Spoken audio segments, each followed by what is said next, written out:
members. So, all right, there we have the message. It started. It automatically goes on at 11.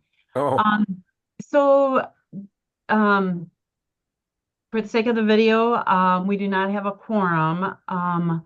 We do have Tom Landgraf, a development consultant, with us today. So with no quorum, we're not going to follow an agenda. Rather, I'll just open it up to you, Tom, if you're okay with it, um, to share with us your thoughts about Hi, development. do you need any help? Yes, please. Somebody needs to mute. We can hear some background information. We've shared with you all the minutes. You've looked at yes, we did. those. And I believe you've looked at the housing study. So hopefully you're pretty well up to speed on where Sister Bay is at. And maybe just talk to us a little bit. We were in particular interested in your thoughts on developing the former Wiltsey site, which is that 56-acre site. 36 is really available for development due to some contamination issues and lack of service. Um, but we were, as you know, this group has been coming up with a model. And then at the last meeting, they said, hold on, let's just see what Tom has to say. See if he thinks we're on the right track, what his ideas are for developing that. Just kind of tap his brain and see what he can share with us. So I'm going to turn it over to you. Okay. Okay, okay, great. Uh, well, I did after So you're after going to the main hospital? Please, do you have background noise coming in? Yeah, I'm sorry. I'll mute. Yeah. Thank So you. you're going down Sorry. the hall, left and right, elevated D to 1. Okay, the main hospital. Yeah, thank you.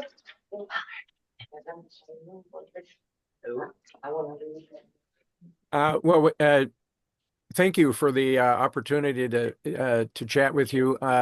I did spend some time talking to Julie ahead of time, and she forwarded links to your minutes. I've not read all of them, but I went back a ways, and I must say, in the baseball analogy, you all are just about on third base rounding for home. So I did, it was a good thing I did that because what I had originally put together, I trashed and have put together some slides from various of my UW classes and a few other things. Lots of pictures and other things in there. I'll click through them fairly quickly and then I'll either email it, Julie, or I'll put it up in Box, and then you can download it and figure out what you want to do with it. So, as I said, you are uh, a- a- as communities go that I've had an opportunity to visit with, you have done a lot of work and are really up the curve on things. You've got the piece of property that you want to look at, and we can certainly talk about that. But I also put some general things in because maybe there will be some ideas that come up that aren't associated with that property, but would be associated with housing in Sister Bay. So I've added a few extra things that you Okay. might be interested in. So if everything works right here, I'm gonna share my screen and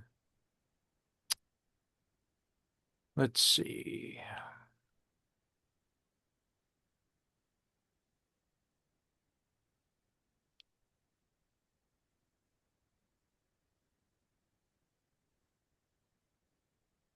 Okay, so you're looking at a slide that says connecting the dots on housing development?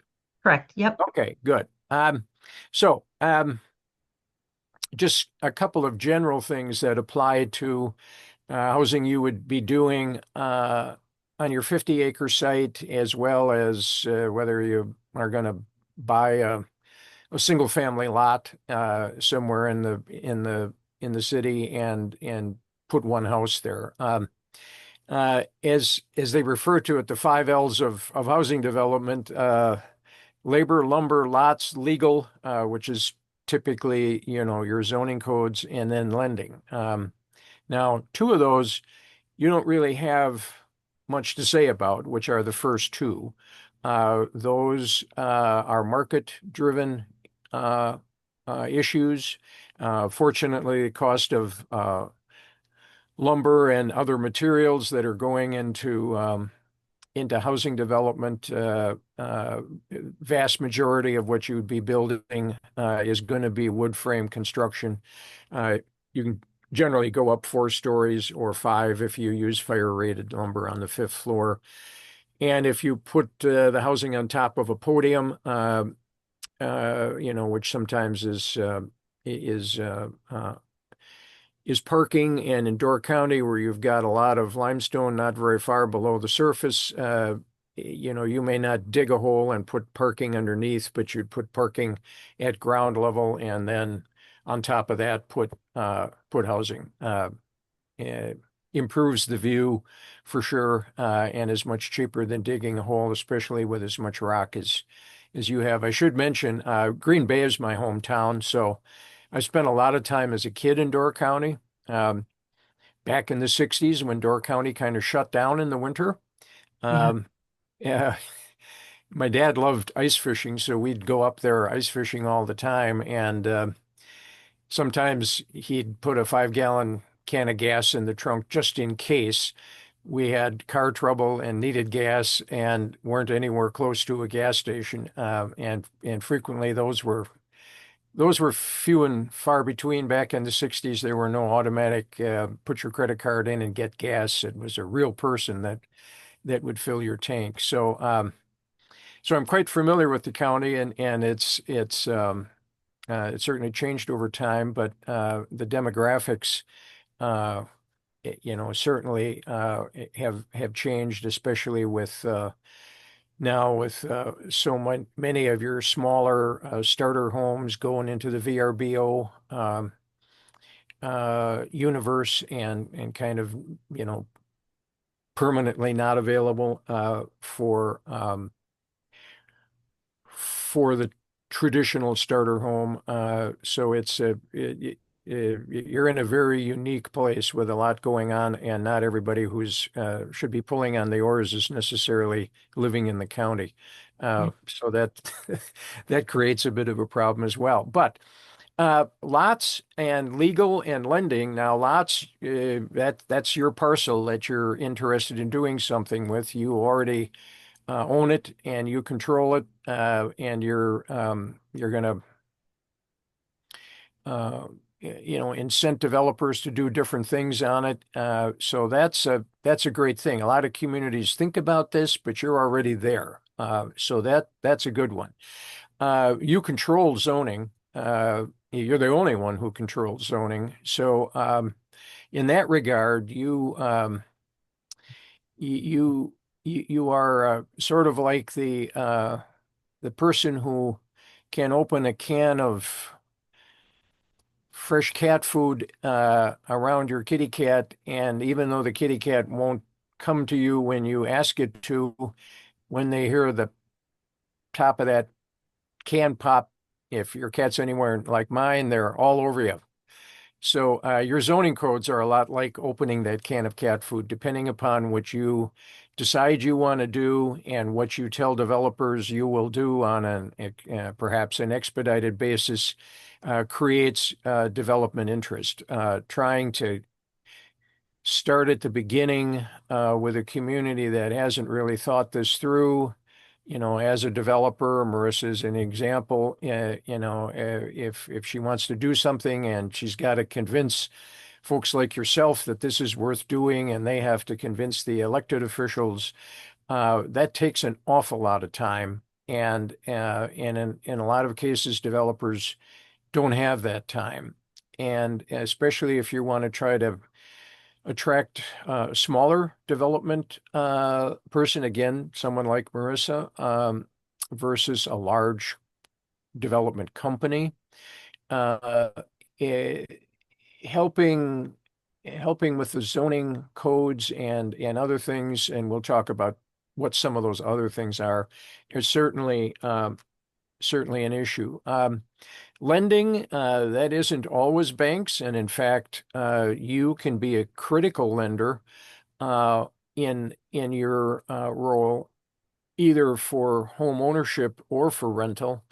So I'm going to talk a little bit about that as well, because those are some programs that are not directly related to how you're plotting the streets and where the sewers are going, but they are things that ultimately developers have to deal with. To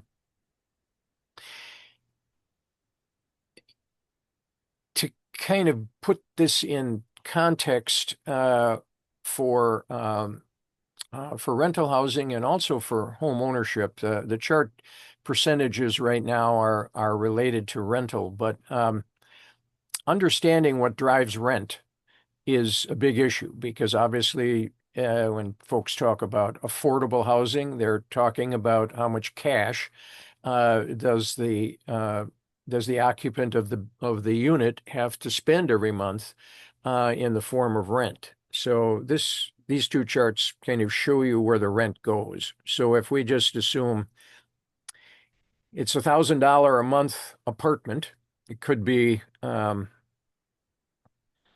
anywhere in the community. It's when I'm after is the $1,000 for purposes of this discussion, not necessarily what type of rental property it is. But on the left-hand side, if you're doing market rate, and that's generally 60% of the county median and above, and 60% and below would fall into the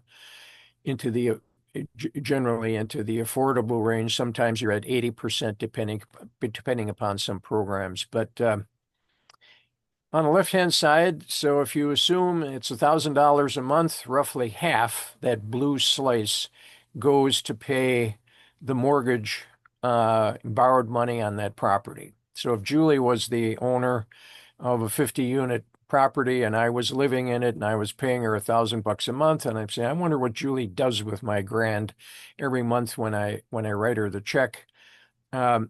She turns around and takes about half of my $1,000 and pays a bank for the money that was used to build the property. So she also then uses the other roughly half to operate the property, which is the orange slice. She has to pay real estate taxes let's assume the property's in Sister Bay, so she's paying taxes to the community, and then she's setting aside, and that's the yellow piece, and then she's setting aside some money to replace big things like roofs and parking lots and windows and things like that. So prior to 1986 in the country, to do affordable housing meant you're going to build it cheaper. So it doesn't cost as much to build it, so therefore it has a smaller mortgage, and therefore it has a smaller rent. And of course, that's building it on the cheap is not a way to build anything. Real estate is forever, and putting the right amount of cash into the property so that over time it always looks good and is always housing of first choice, not last resort. It's really not the recipe to follow. Now, there are some things you can do to reduce the cost.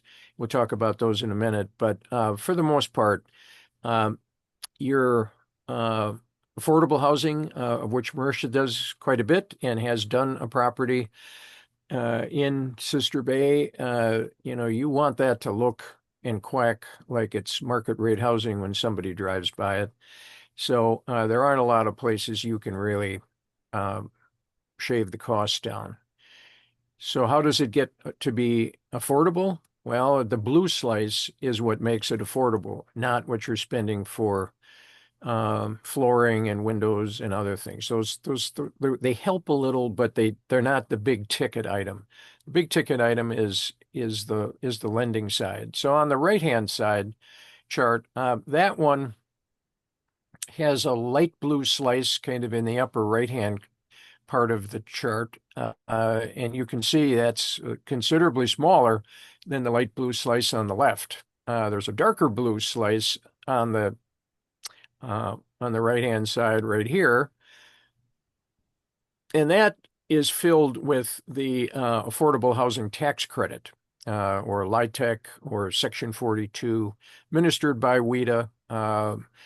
Marissa's an expert on that, so I won't talk about that other than to say this is not something that the renter has to pay back, only that part, versus over here, all of that debt had to be on the back of the renter. So this is basically how you make housing affordable. You basically change the blue slice, your borrowed money, and then grants and other things.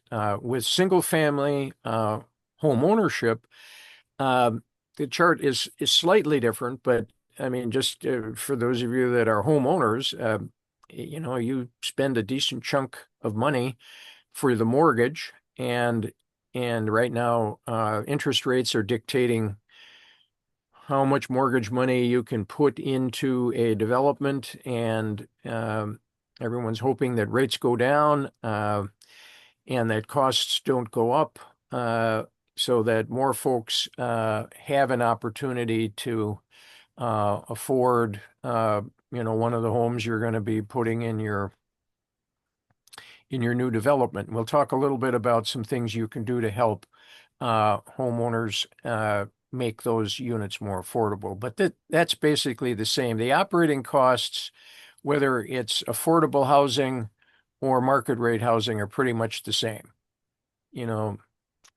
As a property owner, Julie doesn't get a break from the person who comes and plows the snow in the parking lot because she's doing affordable housing versus market rate housing.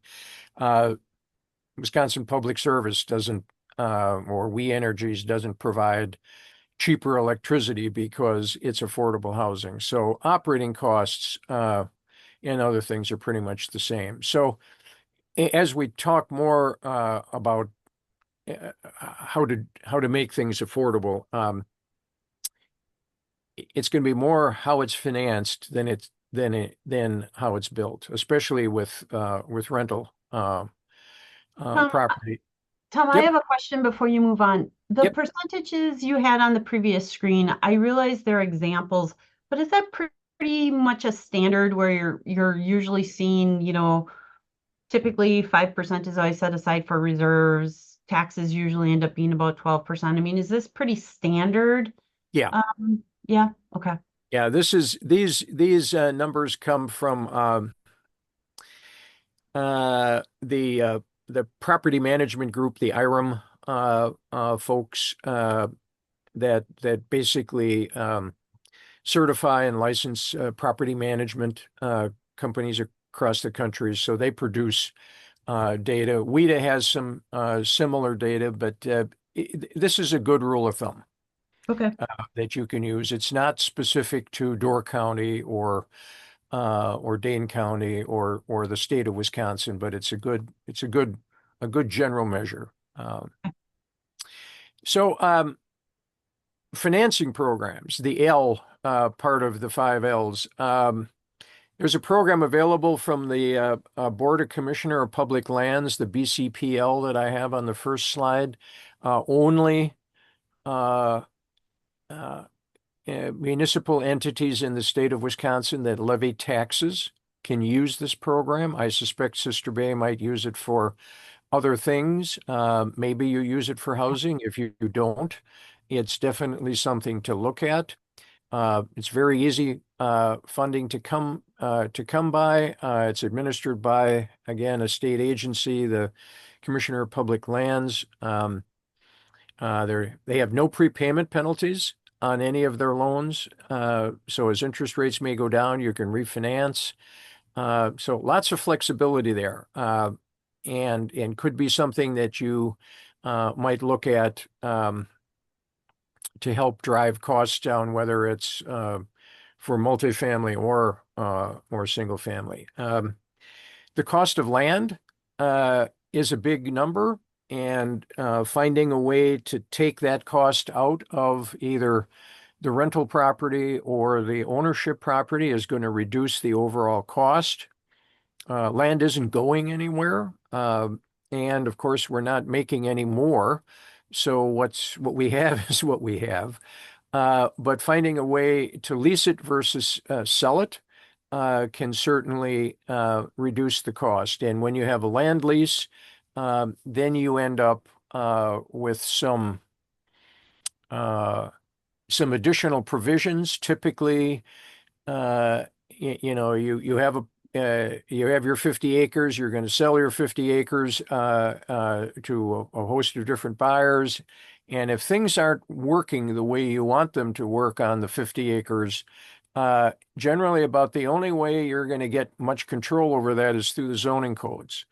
And those, are very difficult to use in a single site versus kind of a general way. But if you end up having a bunch of property that has a lease, and there are provisions in the lease that relate specifically to the type of property that is on that piece of land, now you have more surgical precision as far as enforcing codes if somebody's not maintaining the property correctly or other things. Zoning codes work, but very specifically, details in a land lease work even better. So that's something that you might want to consider, either to make sure you have control long-term over what's going on the site, and or reducing some costs.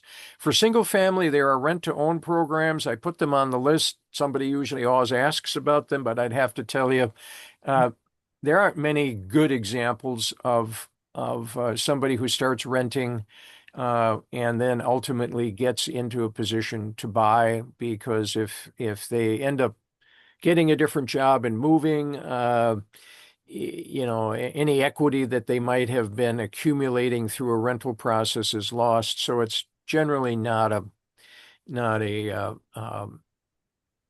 very viable long-term solution to try to, especially for single family. I know when we had talked about that, we looked at land contract as something that was more favorable. Right. Yeah. Yeah. Different ways to transfer the ownership versus in a rent to own. Now, something that is coming along, and I know the city of Madison can't do enough of this, but it's kind of difficult to get people up the curve. Our accessory dwelling units, or ADUs. I didn't look at your zoning code. Do you have the ability to do this? So what's interesting is we did, and then the board removed it. I started in 22. It was removed by the time I got here. This committee has talked about it. We actually had a housing plan we had put together for our grant application. It was in there.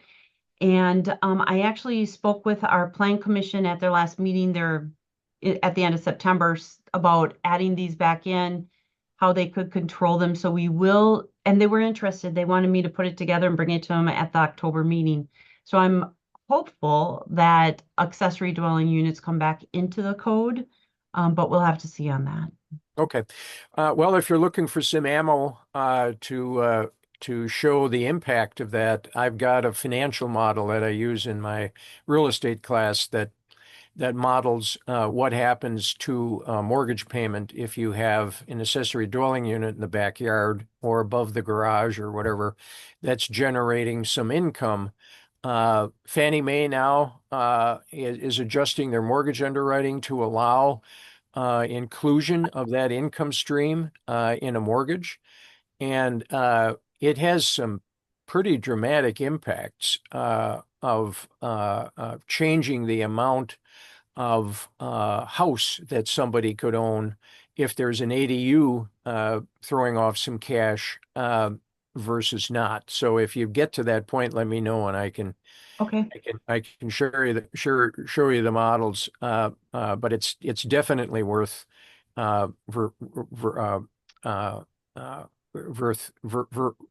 definitely worth pursuing. So when they had it here the first time, my understanding was that the reason why they took it out of the code is, they put it in there hoping they'd be able to create housing, and what it ended up being was just another short-term rental VRBO type thing. And my understanding, again, I wasn't here, was that wasn't what these were intended for. So they took them back out until they could figure out a way to allow them without having to allow them to be a short-term rental. Well, and you are unique in the 72 counties in Wisconsin with the pressure on short-term rentals. So I totally get that. And figuring out a way for those to be long-term is clearly worth the effort. So hopefully they'll figure that out and would be able to zone that in, because it is the VRBO impact in Door County is phenomenal, Well, and phenomenally negative. Yeah, and the So, state legislation from 2017, which said if it's a dwelling unit, you have to allow somebody to rent it on a short-term basis, has really thwarted the good intentions. yeah. So anyways, another subject. Madison, you may want to have your folks check into Madison, because with the university here, it's somewhat equivalent to the VRBO piece of the action up in Door County, and the city of Madison zoning folks, I think have threaded the needle to be able to get this to be additional longer term housing versus short term. So there may be some examples in Madison that you could use. Your site that Julie put me onto is obviously new development. So there's a lot of infrastructure that's going in there. Roads and sewer and water and underground everything, and that's expensive. So one way to do housing that's more affordable is to develop it where there already is infrastructure. Now, that's not going to work for your 50 acres. But since we were talking kind of in a general sense right now, I put this on the list that looking at existing maybe underutilized property in the community is certainly one way to reduce the cost, because the sewer and water and streets and other things are already there. They don't have to be put in. Second loans, either hard or soft. Up here we talked a little bit about this lending program that only you can access. You have to levy taxes, so that means it's a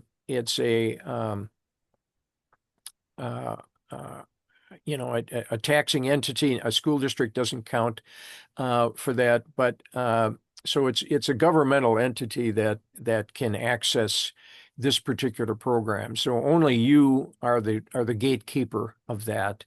But it is extremely flexible and could be used not as primary debt, but to fill gaps. And as housing costs change and as interests change, the gaps change. And I'm sure Marissa has chatted with you about how difficult it is sometimes to fill those gaps. So there may be not primary lending, the first mortgage on a property, but you may be able to do a second mortgage on a property or a development concept to help get it across the finish line. So that again is on the lending side, the blue slice, if you will, on the first pie charts that we looked at. Construction financing versus long-term lending. If you're doing single-family homes, the long-term lending is a function of who's living in the house, because they're the ones who have to get the mortgage. But the mortgage that they're going to get is going to pay off the construction financing right here. That's short-term. You may or may not want to get involved in anything on the long term, but certainly on the short term, there may be a way perhaps to use the Commissioner of Public Lands or something else to make it easier for the developer to get the short-term lending to get the homes or apartments built. And typically, WIDA does both short-term and long-term on the multifamily side. They only do long-term on the single-family side. And I and other folks have been pressing them to come up with a short-term lending program as well, because frequently smaller developers have some thresholds that are pretty steep to crawl over to get the construction financing unless everything's pre-sold or pre-rented, and that doesn't happen. So this might be something worth talking some more about at some point. I've got some models that I can share with you on that. Energy efficiency, even though there are changes that occurred with the big beautiful budget bill with regard to some renewable energy credits, energy efficiency is not something that should be a cost-saving measure when trying to make something more affordable, because energy costs are only going up, not down. And the ability to either use the earth through geothermal or the sun through solar PV to reduce utility costs, especially in affordable housing, is extremely important. And then lastly, I've got on here, how are you organized? So do you have a CDA? No, we do not. I looked into it and we did not pursue that. We don't have a CDA. We do have good partners that possibly we could approach to help us with some of that and take on our project or help us through that. But the village is not a community development authority. Okay. Well, under state law, you could be a public housing authority. You could have a redevelopment authority, and typically, communities might have a redevelopment authority. They may or may not have a PHA, and you do have a countywide housing authority that does some things. But if you're going to consider partnering with developers to try to get things done in an affordable and or a particular way, you may end up needing to actually be a partner, and the way you would do that is to have a CDA. I've worked with some communities that have had housing authorities and redevelopment authorities. Basically, a CDA is the PHA and the redevelopment authority all in one. It gives you an ability to do some things outside of the typical criteria that govern a village or a city. So I've got it on the list. It is a very powerful tool. City of Madison and smaller communities. DeForest is an example where they changed their PHA into a CDA. City of Stevens Point had a PHA, and they morphed into a CDA. So there are examples of communities that have done that to increase the options for various types of housing. These apply to both rental and home ownership, but if we want to look at specifically rental and specifically affordable rental, all of the ideas from the previous slide are part of it. And then there is the potential of introducing low-income housing tax credits. Typically, a tax credit transaction is a single building. But what I wanted to mention to you is the tax credit code also allows you to do scattered sites. So you could do one 50-unit rental building, or you could decide to build 50 single-family homes in the village and rent those. They don't have to be next to each other. They can be scattered around. Some could be single family, some could be townhomes, some could be 4 units, some, duplexes. It really doesn't make any difference. There's no limit on the number other than what would be part of a WIDA limitation on tax credits. So sometimes affordable housing using existing infrastructure, you might say, well, geez, we don't have a big enough lot to do 40 units. Well, do you have a combination of single family lots or some underutilized property that maybe a couple of row houses could go on, and you could scatter those around in the community? You could do a single tax credit application for that. So I just wanted to mention that. It's not something that's frequently done. I've used it quite a bit on working with housing authorities, especially in rural settings. I would like to point out there, Tom, if I can, just because I think it's important to note that if the village were to do a project like that, maybe through a CDA execution or something along those lines, that might be something interesting. But I think for a private developer, my research would tell me that would be a really expensive project to operate. So to just have 40 homes scattered around Sister Bay, or the county, even more expensive, it's really hard to manage and expensive. So I just want to point that out so that we're aware of some of the limitations of these as well. Well, and that's certainly that's certainly a consideration, and obviously management is a good chunk of the cost of operating.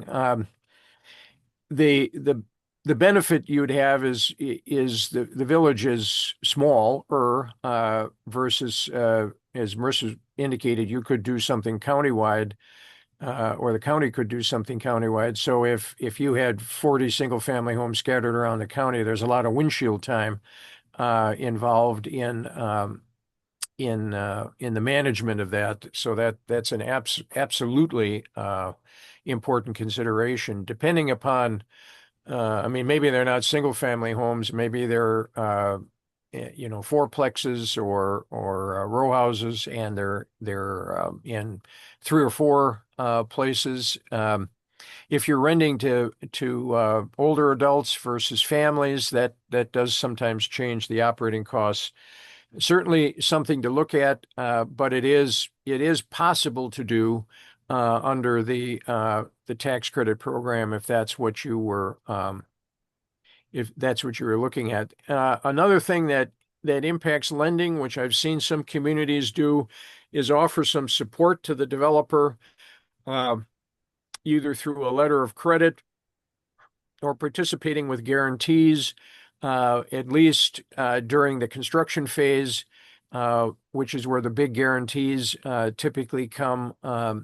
Operating guarantees are frequently easier to manage than the development guarantee up front. So there are some support programs that you could also implement. Again, having a CDA or a housing authority makes that easier to do rather than doing it directly through the village. When you look at my slides, I've got some information in here in ALICE. Are you familiar with the ALICE Yes. program?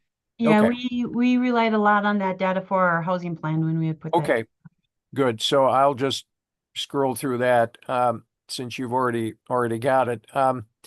Another thing that's especially taking place in smaller communities where there's more flexibility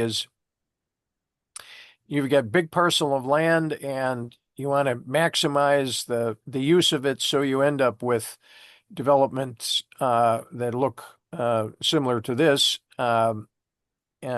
Probably not with cul-de-sacs. I know uh, most city city services, police, or not so much police, but fire and snow plowing and trash pickup. Nobody likes a cul-de-sac, but as far as how the houses are set in is a function of density and zoning and other things. One thing that uh, I've used with some tax credit transactions, and communities have used, is to do these in more pockets, pocket neighborhood, or some such thing. That, again, the houses are still close together, but there's more green space that's shared. It's more of a mini neighborhood scenario. So you'd have a number of these instead of something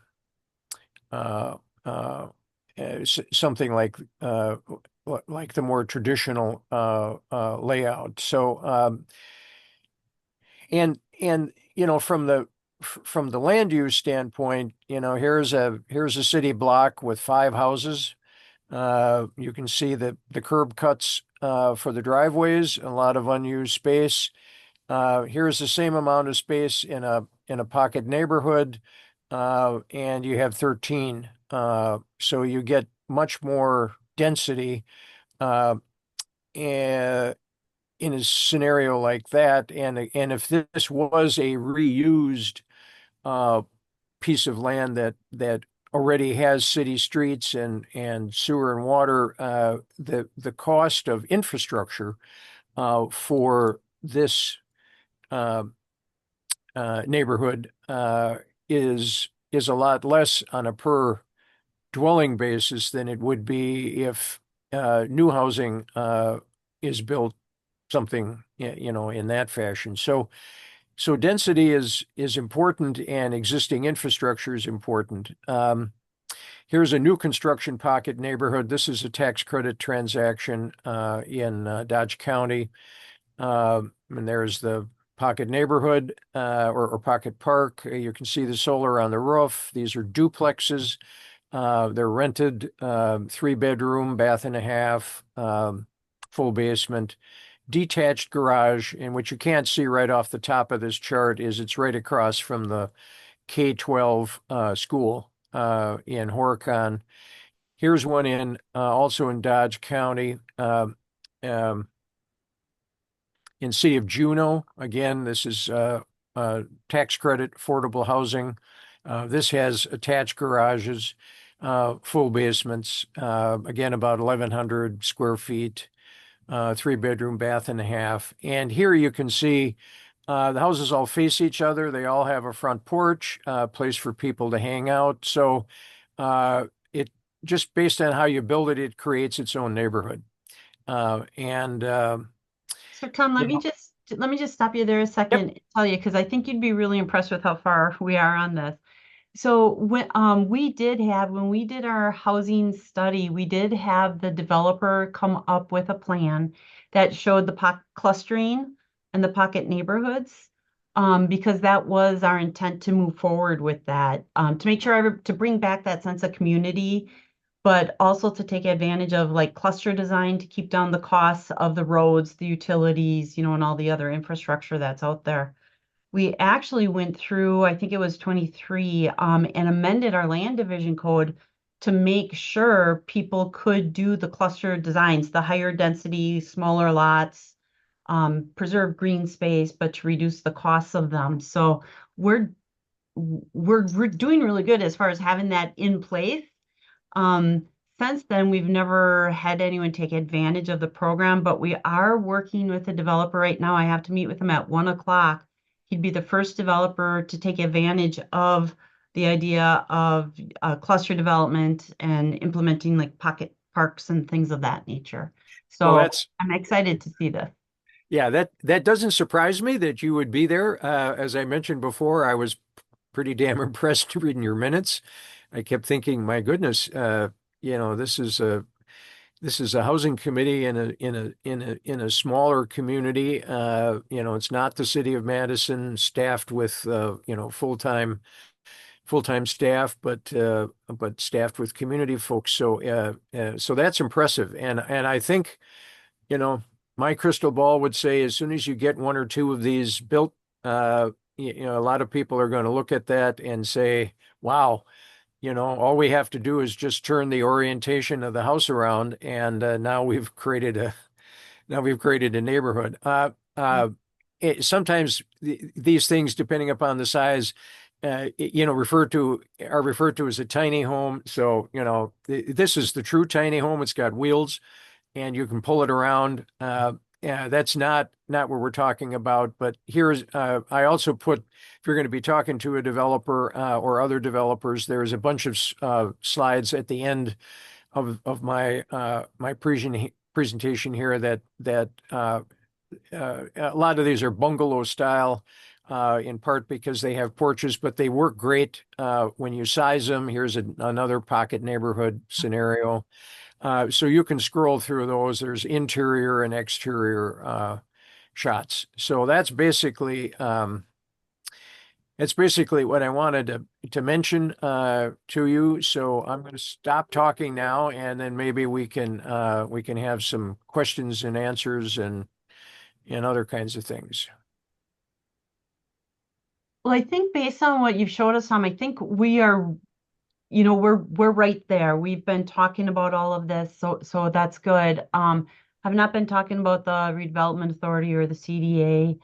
Our initial conversations were to have the village put in the infrastructure, divide up the lots, and then work with contractors. Basically, they would bid on how many lots would they want, have them, they would do pre-sales, as was the initial conversation, at least with one contractor, where they could come in and do bulk building. Like they would go through and put in perhaps all the foundations, and then they'd come back and do all the framing, once they had so many sales. One of our thoughts was that what the village puts in for that infrastructure and the cost of the lot, the value of that would then be used as the down payment, or the down payment that the buyer actually has to come up with, right? They need money to go get a mortgage, and the value of that would serve as part of their down payment to help keep them affordable. We haven't finalized it yet, and like I said, we did want to take a pause to see what you had to say, and I feel pretty confident we're on the right track. Louise, I know you and Chad had wanted to hear from Tom, so I guess was there other ideas you had, questions maybe for Tom about like next steps, how do we go, or anything further on that? There was, yeah. Tom, first, let me introduce myself. My name's Louise Housen, and I'm on the village board. I'm a trustee, and Chad, who Julie's referencing, is also a trustee. And first of all, let me certainly thank Kay and Marissa, who have been involved in this from day one, and they've been, really, really helpful in terms of giving us input. And of course, Julie, who's led most of the discussions. So what we struggle with as a board, oftentimes, are a couple of things. First of all, determining what's affordable, what the word affordable means in Sister Bay, number one, because it means different things to different people, I think. And so to me, that should be data driven, and we can do that. That's my first question, and how you would do that. And then the other thing that there's debate about, I wouldn't call it struggle, but debate about is building rentals versus homes that people would own. And what the need is, and what data we can find that would help us to make the right decision. This is an enormous piece of property. It's 57 acres, I think, although not all of it's buildable. And also the vision from the beginning was that it would also be open space, park space, etc. Um, and so determining that, those two things, first of all, what's affordable from a rental standpoint, what's affordable from a, home ownership standpoint. The village does not want to be a developer. We're not developers. We're not good at it. We've never done it. So if as a village, that's not something if it's something we know we're not good at, having never done it, what's the best model for us to follow? Because the housing committee, we've been meeting since was it January? I think I don't remember. Anyway, for about a year, and so we were tasked with bringing back to the board the very best model for developing housing, not us as developers, but creating housing at, we're going to refer to as the Wiltsey property, because there's an orchard there now and the Wiltseys owned it. So that's why it's called the Wiltsey property. So what's the very best model that we could suggest that the village follow? And in that process, there've been a lot of discussions about employee housing, which infers it needs to be affordable, but also seasonal depending. And then there's a lot of conversations about affordable. The average, I think the last piece of data we got for Sister Bay, the average home, I think was, and there's a lot of different places you can look for it, but I don't know, 400,000, something like that. So how do you determine it based on average median income and so forth? So I'm now wandering, which is not a good idea. So first of all, how do you determine affordability? Secondly, if you were us as a village of 1,100 people right now, 1,100, right? So we build housing for another 150 people or 150 homes or 80 homes or whatever, which then has in the future, infrastructure costs beyond the infrastructure costs, but then also taking care of them and so forth, which is another thing we talk about. Louise, if I can So also add, I think just for the record, from my understanding too, just as a committee member, where it seemed like as a village we're still struggling is how much does the village want to put in, right? Like to do right, all of this. yeah, How much is the village wanting to expend now, sort of betting on who might come and what they're going to do. So adding that as maybe a third point, just that's yeah. sort of been unresolved, I feel like, as a committee member. No, I don't think you're wrong. So right now we have the dirt, we got the land, right? That's there, but no infrastructure. So that's, I think, Julie, at this point, we thought that was going to be about 3 million. And knowing if we want it to be affordable, that there's some skin in the game, I guess, as for lack of a better word, from the village, because there needs to be some assistance, right? So kind of figuring out what that is. Yeah. So is that clear as mud for you, Tom? Or can you?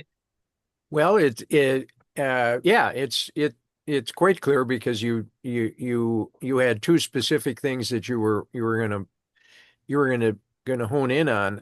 One is the issue of numbers and then rents. Door County is a unique place. There really, last time I checked, are only two communities of any size that have municipal water and sewer. You're one of That's the us. two. Yep. So you're in from that standpoint, you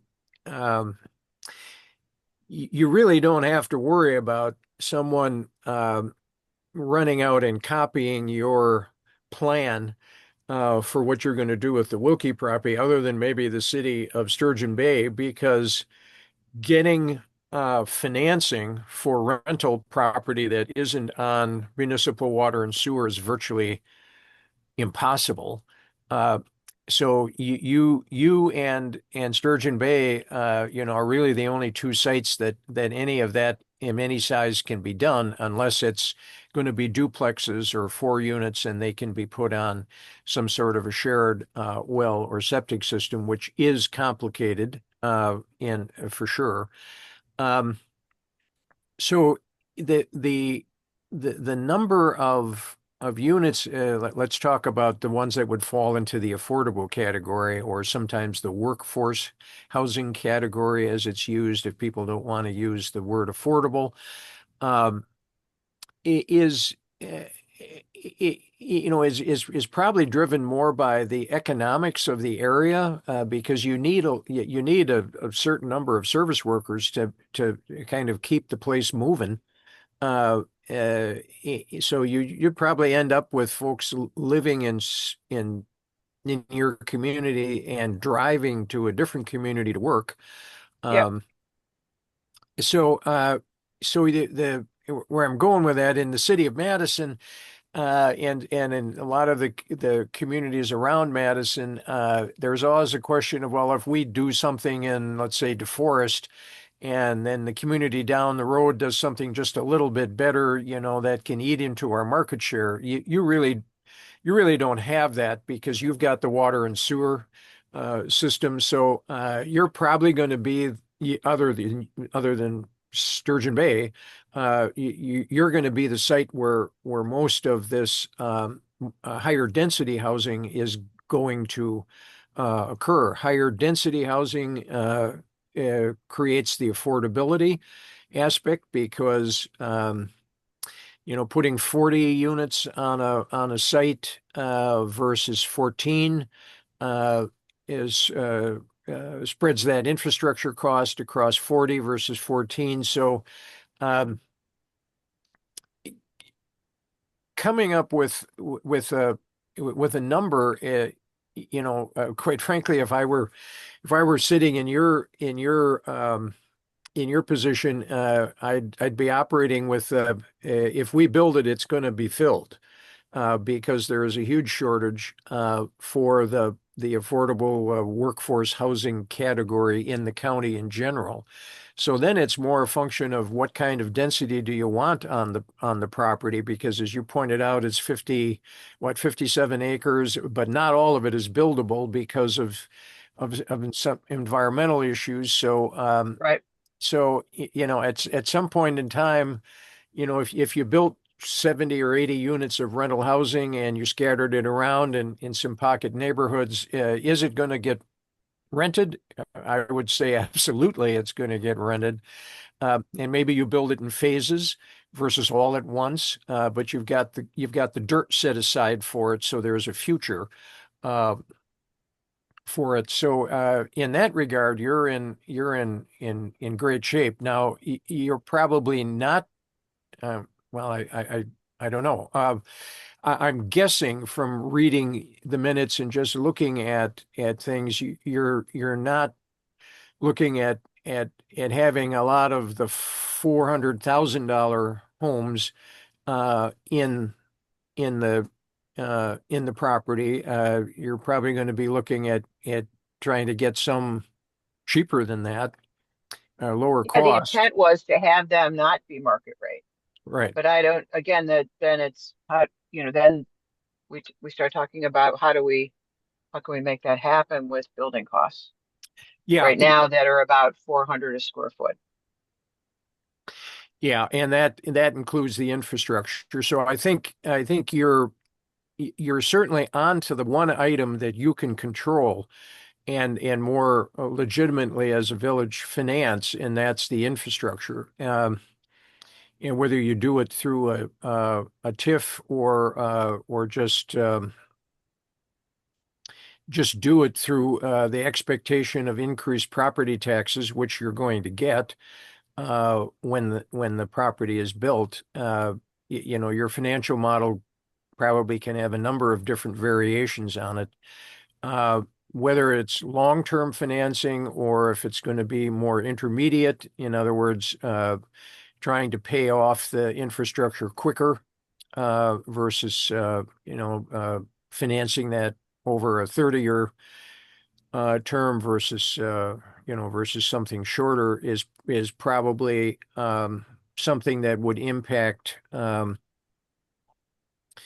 much you would borrow. Now, you mentioned I think in the minutes there was a financial model that you all were working on.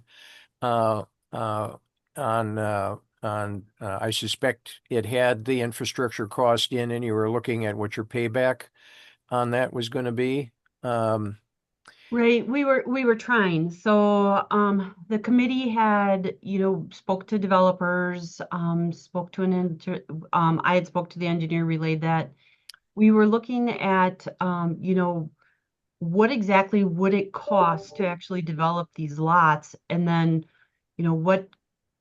what could you offer as a down payment to the buyer, knowing that, of course, taxes are going to come and pay that initial investment back.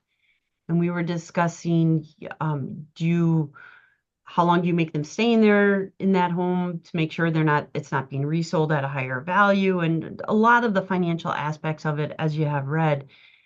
The committee finally got to the point where they said, look, we need to know, is the board going to Right. put this money up front so we can continue with this project? And that's kind of where everything stopped. And Yep. the board said, well, we want to know exactly how many units. And, we're kind of at a standstill on that, because you can't tell exactly how many units until you have the money to get the developer or not the developer, but the engineer to actually lay out the lots. Somebody's got to say, this is based on this amount of land, take off this for roads, this is these size lots, this is what's left. So kind of at an impasse right now on that.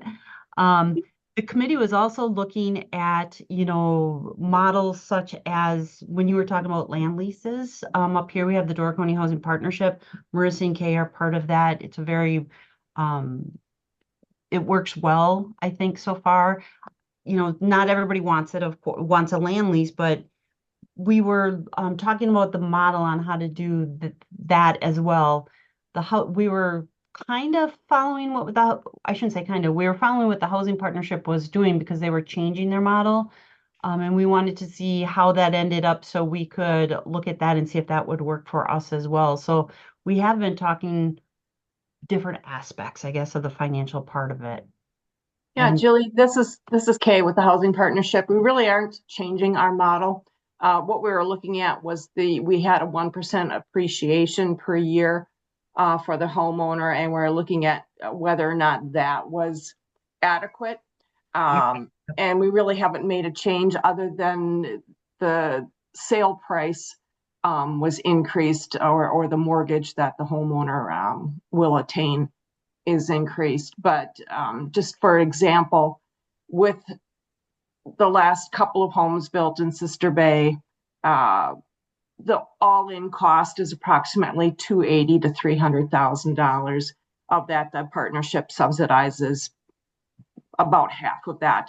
The purchase price for the homeowners was $151,000. So, by having $150,000 of subsidies, they're able to be affordable. We can't look at that kind of a model unless you're giving up, some of the land on the Wiltsey property, to the Housing Partnership, and then they would go with their model, and build. And to add to that too, I mean, for the Housing Partnership, we're raising those funds philanthropically. It takes a long time. Yeah. It would take, it's not like we tap into some pot of gold that allows that subsidy to be provided. Like, we're raising the money. Oh, 100%. I mean, those lots have been there a long time. You guys have taken it. Yeah, it takes a while, don't you? Right. Takes about a year for us to raise enough funds to build 2 homes. And I don't think you want to work at a snail's pace with this property either. And the other properties, that are similar would be the Geneva Ridge Right. project in Sturgeon Bay, which I'm extremely familiar with because my home is to be completed in that development. The affordable, it's still up there in price. You're looking at $290 to $320. What makes it a little bit more affordable is the fact that the land is, after 6 years, you own it. Well, you would always own it, But if you were to sell within the 6 years, you would have to pay back a portion to the city for that because of the infrastructure. That might be something we look at for that. But I think that the whole purpose of having Tom here was, like Julie said, we're at an impasse.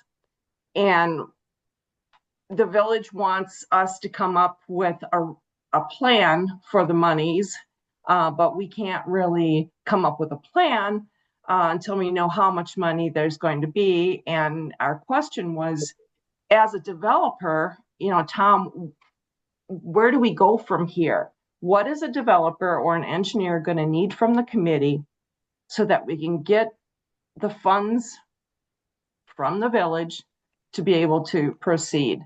And I think that's kind of why we were asking you here is, what is our next step? What do you envision us needing to do next? Because the village just needs to know. I don't know if there's necessarily like, we don't want to give you anything. And I know you're not inferring that. It's more how much? How much is it? What do you want? How much? Because again, you've got a board that is very unfamiliar with how to do this, right? And what to do. And then also, is it rentals or are they homes? Because they're both sort of different models. And what do we do first? And how do you make that decision? Well, I'll just give you some off the top of my head thoughts, and maybe we can meet again and maybe in person and talk some more. But if you're looking at ownership versus rental, and if you're looking at jumping in the deep end of the pool for the first time, what is the least risk? The least risk, I would think, would be rental, because there are a lot of people looking for a nice place to rent at varying levels, whether it's a market rate, kind of like workforce housing rental, or if it's a tax credit type rental with at 60% of the county median or below. Taking the risk that if you build it, will it get filled up, I think is the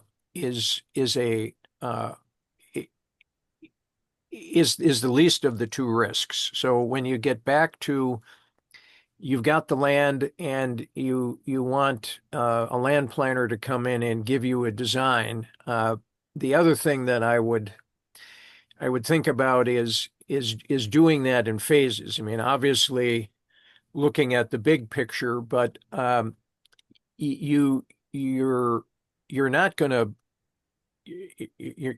pull the trigger and develop the whole enchilada at once, especially especially your first dive into the deep end.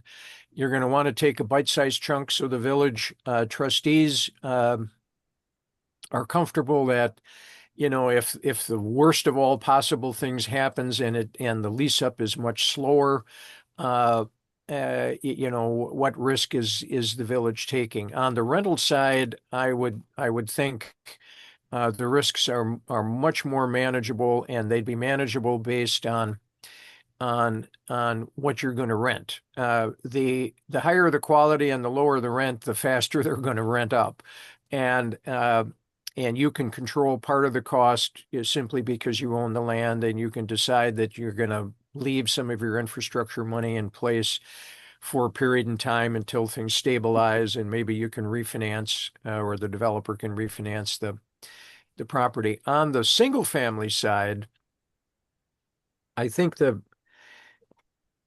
without, and I don't, I hopefully no one will be offended by my comment, but if you don't do something in today's market, nothing much is going to happen. And I think you already know that, which is why you're asking questions and trying to figure out what does the single family side have to say about the risk or not so much the single family, but the ownership side. But for most practical discussions, I would think the ownership side is going to be single family. Now, the reason I showed you a pocket neighborhood, and I'm glad you interrupted me and said, stop talking, we're already there, it is an ideal way to do it, because to develop either the rental or the ownership in clusters, or a series of neighborhoods, if you will, I think rings, or perhaps rings better with trustees and with the 1,100 residents of the village. Yes, it's the start of a development of the 57-acre parcel, but it's going to be done in bite-sized chunks. And I'm guessing, I mean, my gut would tell me that you get the first perhaps rental neighborhood and ownership neighborhood built. You're going to, as trustees, the thing you're going to be faced with is people are going to be beating on your door saying, when are you going to do phase two? I think, initially there's a pent-up demand on both the rental and the ownership side. So taking a risk on both of those sides with some village money is yes, there's an R in the word risk, but I don't think it's a bold-face capital R. If 7 other communities up in Door County were all doing this and you're the 8th, saying we should do this in Sister Bay because it's being done other places, then the size of the R changes. But you're the first ones in, and But you're I think, Tom, just to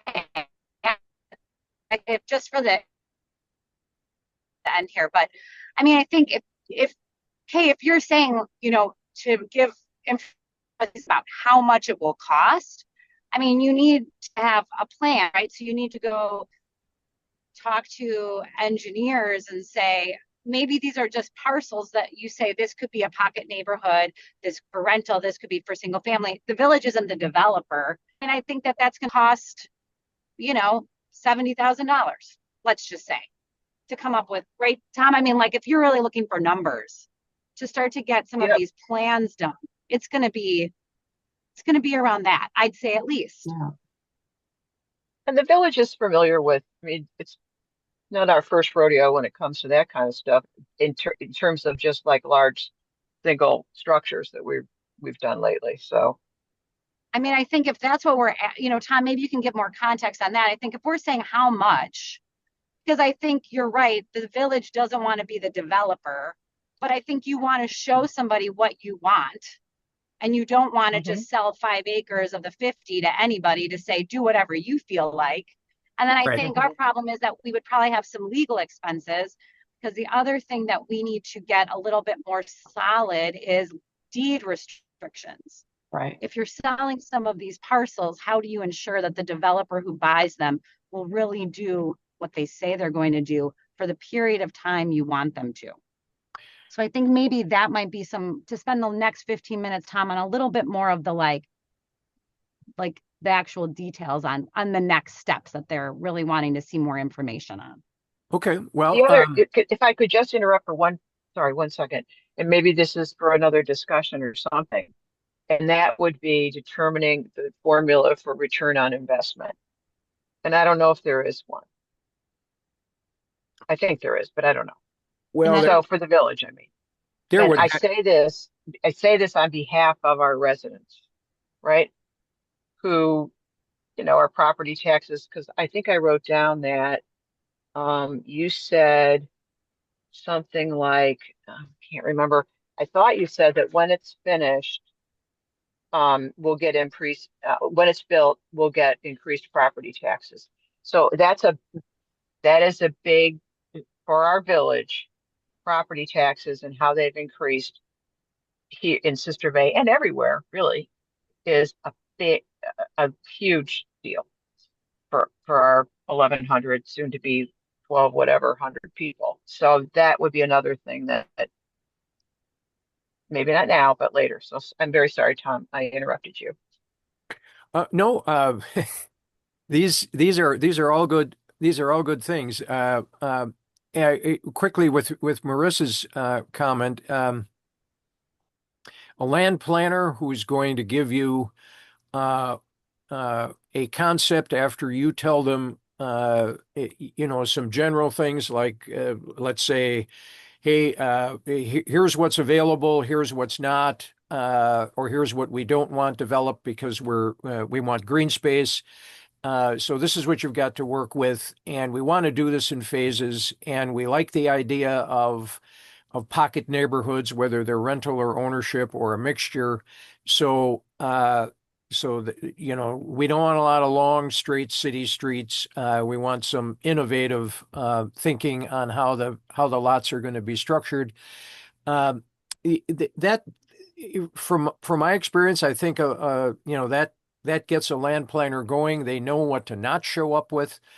You're right. This is not going to be a $5,000 event to get it designed. But the more you tell them up front, the less likely there is that they're going to show up with something that's going to be kind of dead on arrival, so to speak, with you when you see it. To say, oh, okay, thanks, but now we've spent our 50 grand, and this isn't even on second base as far as what we want. So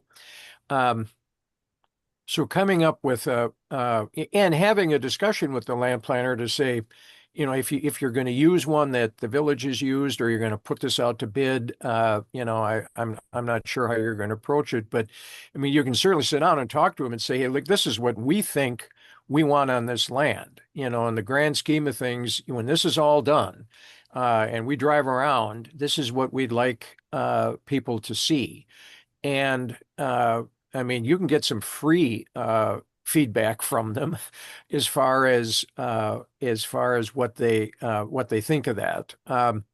Numbers will be a function of how much land you're going to release for development, and how much you're going to keep for green space, and how much isn't developable at all, based on environmental issues. So there's only so many units you can put in based on your zoning code. Now, if you're going to change your zoning code, or for instance, the development you're looking at on the screen right here, this is a PUD. The city of Juneau, to allow us to put these duplexes in this pocket neighborhood, we couldn't use single family zoning. Because there would have been too much front yard and too much space between the homes. So this was the first PUD that the village did, or that the city of Juneau did. So that would be something that you'd want to look at as well. What zoning overlay are we going to have here? Is this whole thing going to be a planned unit development? Are we going to back off of, setback from the street? If you're going to do something with ADUs, you're going to have to leave some space for that. So that would be, just the zoning overlay is going to be an important thing to think about, both with the multifamily and the single family. The other piece that I think is going to I would suggest you spend a little time and maybe a little money figuring out the comment that Louise made, and that is, what's the ROI on this? What is the return on investment? Because I think voters will be interested in knowing that. Certainly the trustees will be.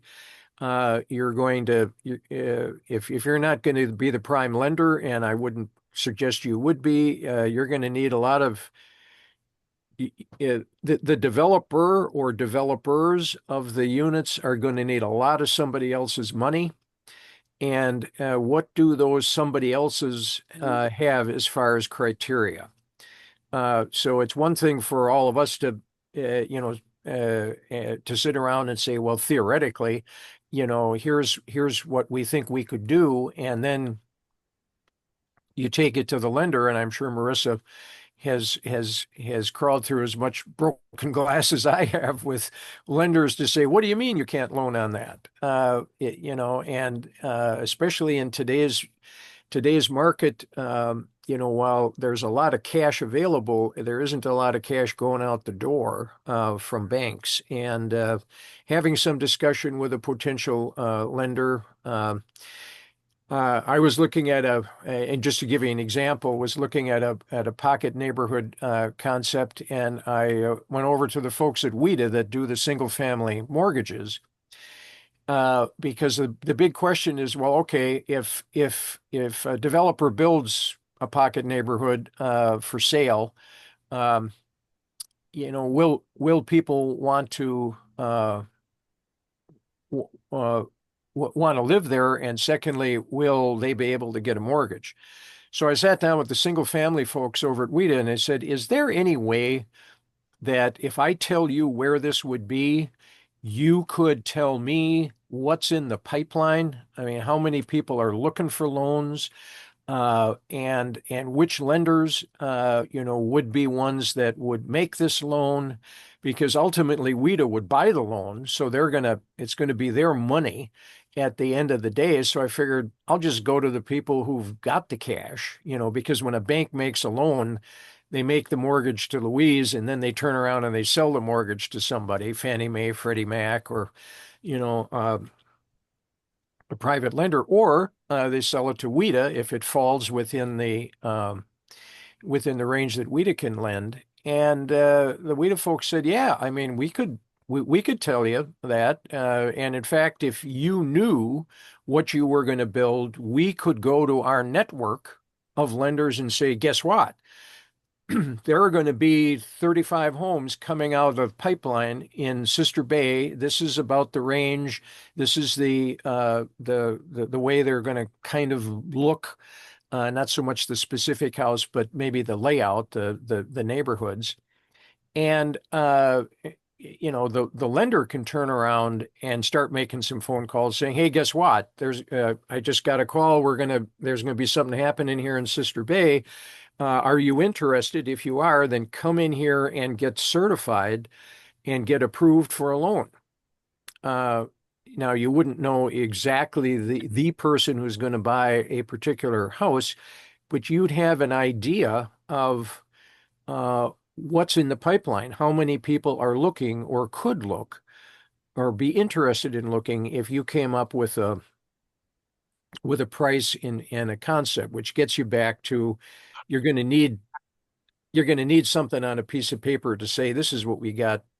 This is what we're thinking. Okay.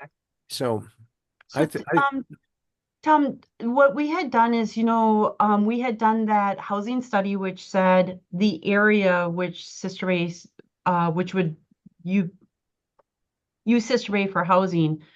We know what those numbers are. One of the issues is a lot of people didn't trust those numbers, but they were done by professional planner, economist, a company that specializes in that.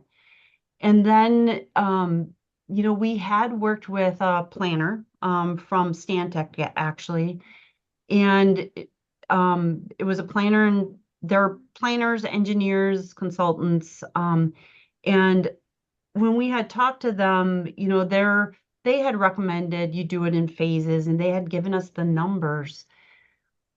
In my mind, for the board, for somebody to say how many single family, how many duplex, how many apartments, to me, it kind of needs to be market driven. The consultant, the engineer, the planner develops it based on the data available to them. And, if you're putting in, let's say 75% of them are single family homes and no single family homes are selling, well, but all of your apartment lots are selling, that tells me that you need to replat them or redesignate them for a different use, but you have to start somewhere. And Right. In my mind, you can't start until you know exactly what do you have available. If you're okay with it, I'm just going to share my screen real quick. I just want to show you something. Sure. All right, you can see this. No, No, No? Darn. Oh, hang on. Let me see if it's I see you. ah, here. Now? Yes. yeah, Okay. So this is the Wiltsey site. This is the main one we're talking about. This is 56 acres. And all these little dots are where we did soil testing out there, and we found arsenic pretty much throughout the entire site. This area here, they're not, the levels are of not, no big deal. We're not concerned. This area here needs remediation. So this right here is off the table. Can't use it for housing. The road will come in here, but this is off the table. and This that's what, area, like 7 acres or something, Julie? 6 or I 7? think so, yeah. This Yeah, area okay. here cannot be served by sewer and water. So when we bought this, that wasn't checked out, but we now know this has to be off the table. So altogether, you're taking 18 acres off. So this is what you have for your housing. That's the 40 acres we have left, Yeah, 30, 36, 9 or 38. something, whatever. And Yeah. then you have a setback from your wastewater treatment plant. That's what this is here. We can give ourselves a variance on that, but that's okay. So, in my mind, you need somebody to come in here and say, okay, let's look at this as a phase one. How much do you need for your roads? How much are you going to need for your stormwater ponds? What's left? And then what type of lots do we use? Is it, 10% or apartments or whatever based on your plan? But we can't get to that point. It takes money to have the engineer come back or the planner, the company come back and say, I mean, they're not going to come back and lay this out for free. They did it once as part of the housing plan. And they did tell us when we had applied for a grant at one time, and they did come back and tell us to do this whole thing. This is what your engineering is going to cost. This is how much your stormwater ponds are going to cost. This is how much your roads are going to cost, looking at this whole thing.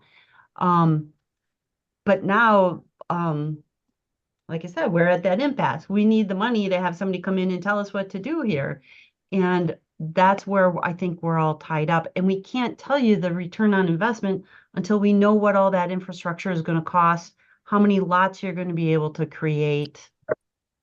I mean, am I thinking correctly? I mean, in my mind, that's how to proceed with it. But I Julie, think quick question for you. This just came to mind. Do you have any TIFs, any TIDs that are coming to the end of its life? we do have one. The problem is one of our TIDs, the ones that's getting close to expiration, isn't generating much revenue. The other one does generate revenue, and we're using it for road repairs because historically we haven't invested in our roads, and now they're beyond repair. That works. If you don't keep them up, then you get to the point you got to rebuild them, and that's where we're at. So, well, the reason why I ask is because, there's that legislation that you can extend the life of a TID if the years you're extending it by that amount goes to affordable housing. Yep, and we checked because it seems to me you need a planning grant, right? Because I think you're right. You can't give these answers to the trustees until you have a plan, but you need money to do a plan. Right. So some sort of is there, and I know there are some organizations, and maybe Tom has an idea, and I actually have to jump off because I have a 12:30, but is there somewhere that you can get some kind of planning dollars to get more information? Because I don't think that the village trustees will get the information they need without putting some money to find out. And I got to jump. Sorry, guys. Okay. I forgot Bye, what we were Tom. in the beginning That there. was Emerson. Yeah. I wanted to respond to the first part that she was talking about. No, I forgot because I was listening so hard on the other part. the TID. Yeah, the TID, as using it for housing. So we did check into that, and we're not eligible for it because the value of the TID is too high. I can't remember how it worked or the numbers, but I think you couldn't exceed a certain percentage, and we exceed the percentage, so we're not able to extend the TID.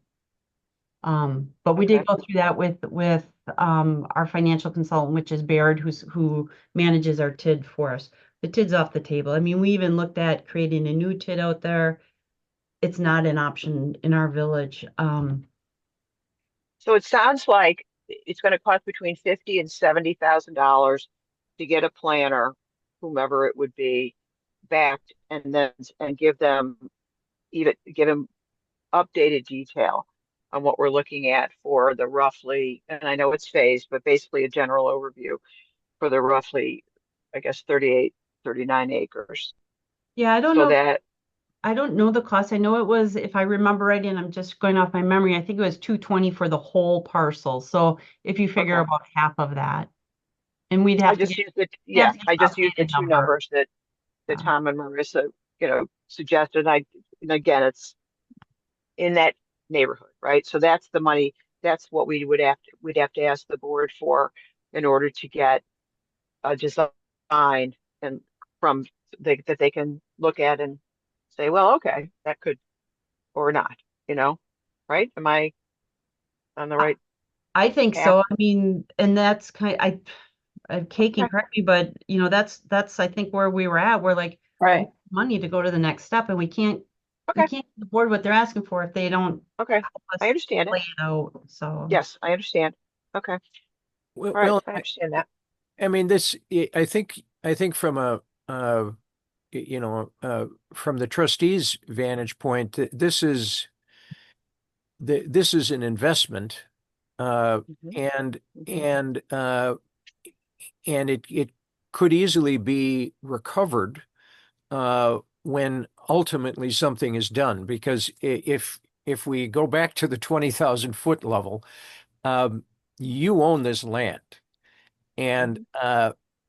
I assume you have no mortgage on it, right? You just paid right, we cash. paid it off.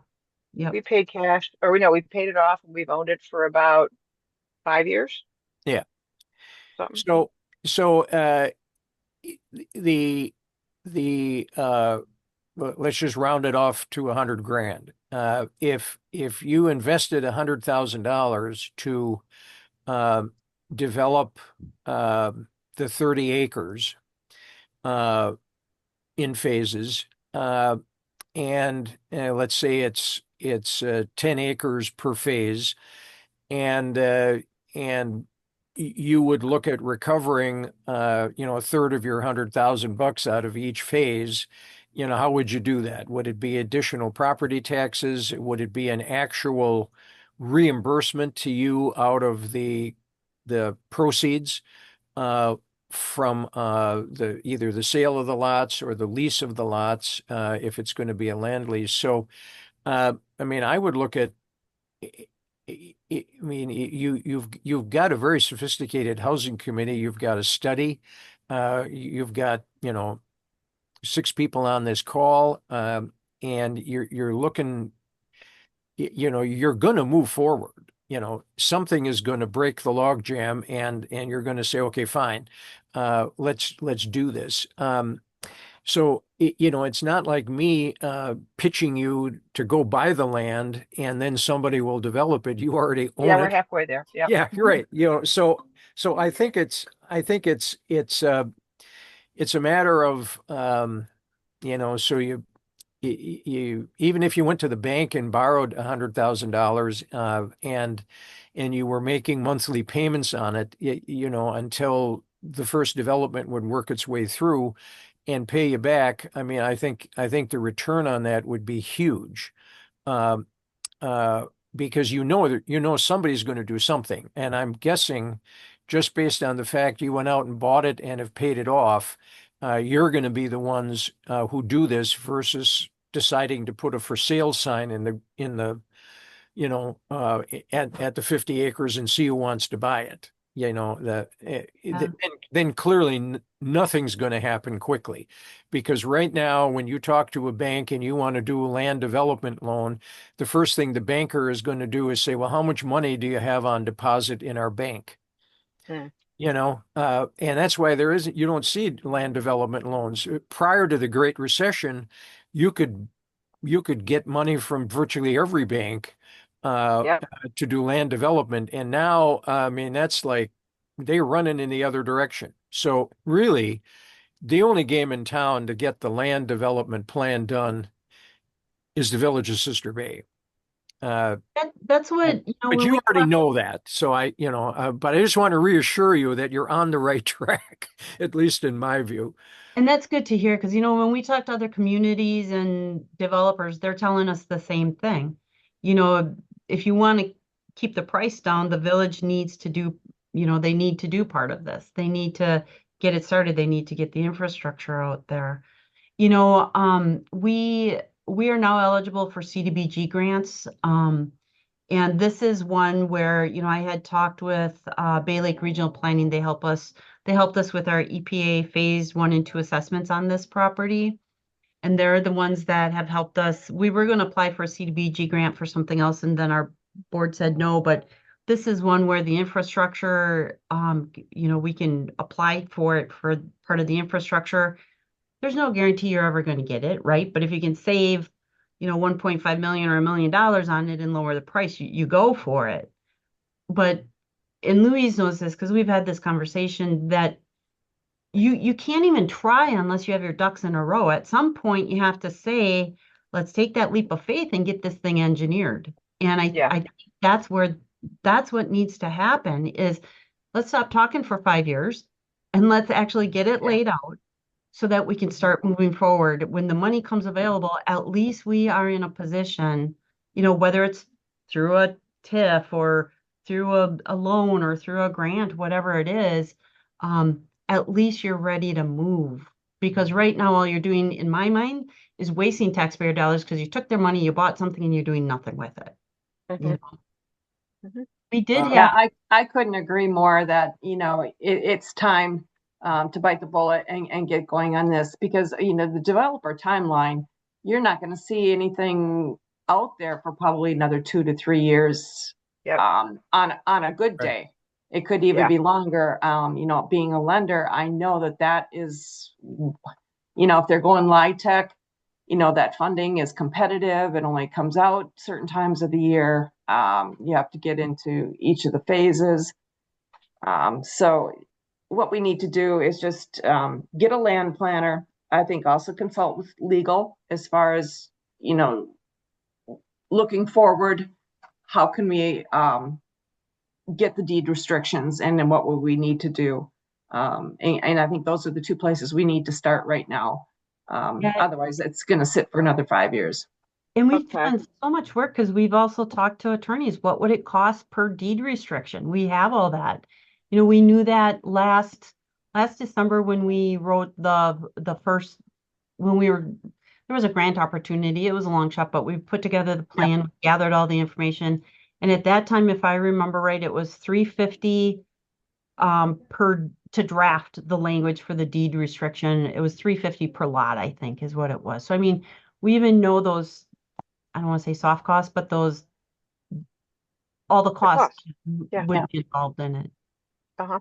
So, Well, this is very, very helpful for me, and helpful for me that, you know, it's Chad isn't here. I'll ask him to listen to the recording, and then Tom, I think you mentioned that you could send over the presentation so that he can listen, I can listen again, and watch the presentation at the same time, and then Julie talk about the way in which we bring this to the board. So. yeah, first of all, Louise, on the things that we need from Tom. The other thing is, Tom, you did offer to give us your ADU financial model. I'd like to get a copy of that if we can. And then the construction financing model as well, if you have it, if it's readily available. But then, yeah, we'll take the PowerPoint. I will have staff do the long form summary of this meeting to try and catch as much of the detail as possible. So I do think, you know, the committee,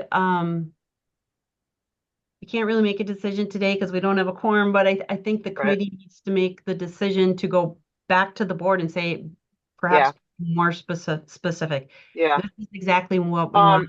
This is why we can't give you the number of lots, because we don't know, but this is the starting point.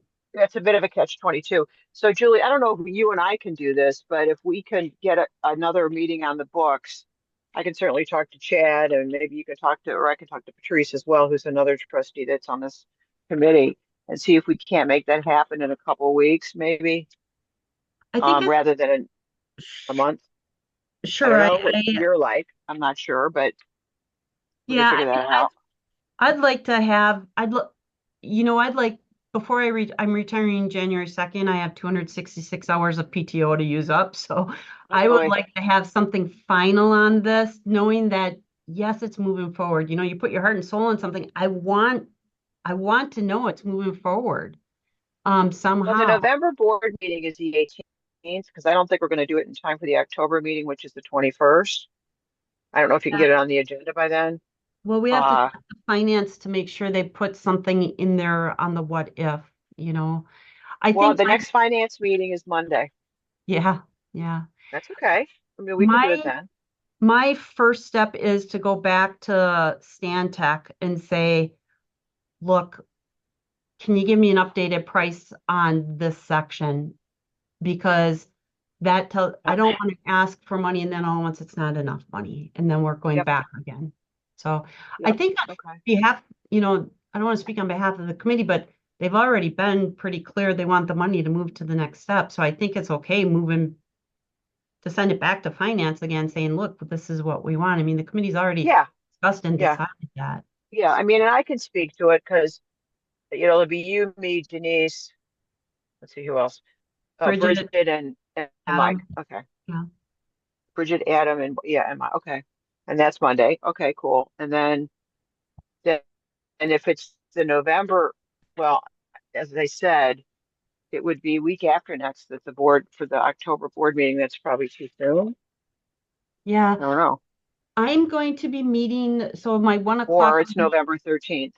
my 1 o'clock meeting is with a planner, developer, et cetera, because we're looking at a different piece on a private property. So I'm going to just Okay. talk to him real quick and get some rough numbers and get it on that Okay. finance committee agenda if I Okay. can. Yep. To try and get in the budget to keep it moving forward. Tom, you've been helpful in that Oh, Tom, really appreciate it. and you Yeah, helped us a little bit. I just did a little math here. If we took that $100,000 number and you borrowed that money on a 10-year basis, and you made monthly payments, it's $1,100 a month. So if you had to make those payments for 3 years before you started to see uh, something be developed that's sold that you could get your money back, you'd have 30 grand invested, $35,000 invested, and you'd be able to recover that, plus the remainder of what you put in. So I think the walking around cash that you need to get started, is something is going to happen once you have a plan for it. And I can certainly help you to the extent that I've got financial models that I could put together for you and help you kind of look at some numbers, at least at the preliminary stage, to keep your costs down. I'll volunteer my time to do it. Oh, wow. That would be amazing. Thank you. I'm in the area. I'm in Green Bay quite a bit. I'm working on getting my parents' family home sold, since they both passed away. So Oh, sorry. I'm kind of in your backyard anyway. But I think given all the energy you have, and the fact you've got the land, and you're looking for the off ramp to get at least get the first phase going. I think once you've got a first phase going out there, you're going to be swamped with people who would say, how quickly can you get the second one going?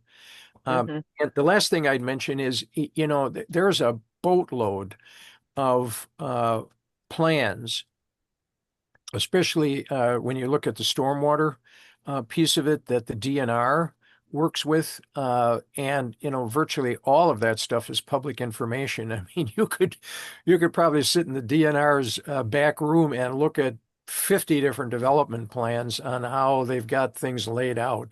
So you could get a lot of free information, or just use the GIS system and look at subdivisions in Green Bay or Stevens Point or Wausau, and you'd see something you like and say, let's do something like that. So there's a lot of information on the GIS systems, and virtually every county has one.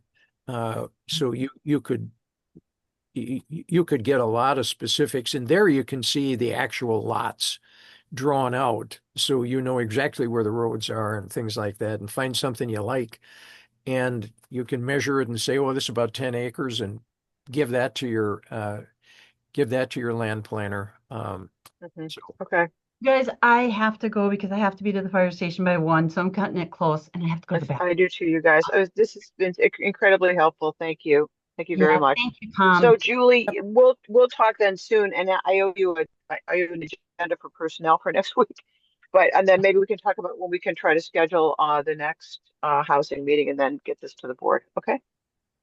Okay, thank you, Tom. Okay. All right, and Tom. thanks, and Kay, Probably thank see you you very at much. tomorrow's meeting. yeah. All right, Okay, see you later. bye, you guys. All right, bye-bye.